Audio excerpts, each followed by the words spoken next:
మన దేశంలో వివిధ దేవతామూర్తులు కొలువుతీరి పూజలను అందుకుంటున్న ఆలయాలు ఎన్నో ఉన్నాయి. అయితే ఏలియన్ కోసం కూడా ఓ ఆలయం నిర్మించారని మీకు తెలుసా? అవును, గ్రహాంతర వాసులకు కూడా ఓ ఆలయం ఉంది. సాధారణ ఆలయాల్లో చేసినట్లే ఈ ఆలయంలో ఉండే ఏలియన్ విగ్రహానికి రోజు పూజలు జరుగుతాయి. తమిళనాడులో ఉన్న ఈ ఆలయం గురించి ఈరోజు అనగనగాలో.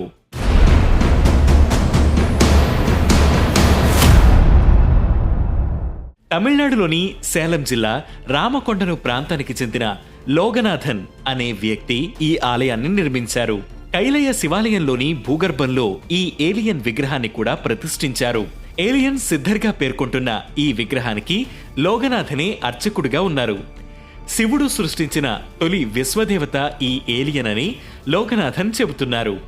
ఏలియన్తో తాను మాట్లాడానని, వాళ్ల అనుమతి తీసుకునే విగ్రహాన్ని ప్రతిష్ఠించానని ఆయన చెప్పుకొచ్చారు. సుమారు 6 అడుగులున్న ఈ విగ్రహం మనుషులను పోలినట్టే ఉండడం విశేషం. శాస్త్రవేత్తలు పేర్కొనే జెటా రెటిక్యులన్స్ లేదా గ్రే ఏలియన్స్ రకానికి చెందిన ఏలియన్స్ ను ఈ విగ్రహం పోలి ఉంటుంది.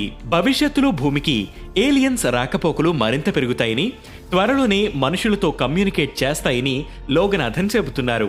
ఏలియన్స్ ఈ ప్రపంచానికి హాని చేయవని, కేవలం మంచి మాత్రమే చేస్తాయని, అందుకే ఈ ఆలయాన్ని నిర్మించినట్లు వెల్లడించారు. అంతేకాదు, ఇతను 2 సార్లు ఏలియన్స్ తో కూడా మాట్లాడారట.